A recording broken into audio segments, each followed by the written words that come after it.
Southern Voices presents Summer in the South by Cathy Holton, narrated by Julia Gibson. 1931, Woodburn, Tennessee. The body was lying on a table in the basement of the Purdy funeral home. The town was too small to have need of a morgue. The few accidental deaths or homicides that occurred within the town limits were brought here or to McClendon's. Josephine stood just within the doorway, steeling herself for what she must do. The heat in the room was stifling. The worst summer heat in 90 years, the newspaper said, but not a drought.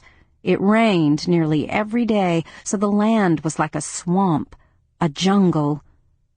Strange insects dropped from the vine-strangled trees, and bizarre fungi bloomed on the walls of the houses like exotic flowers. A summer like no other. The body was covered by a sheet. 2 naked light bulbs hung from long cords above the table.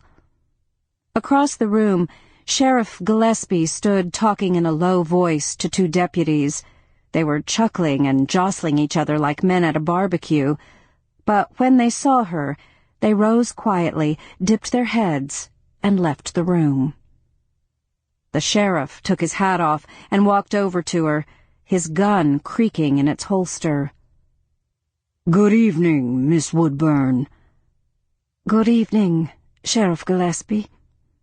"I'm sorry to have to ask you to do this, but Mrs. Woodburn seemed—" He hesitated. "Well, she seemed not herself, and you were the next of kin.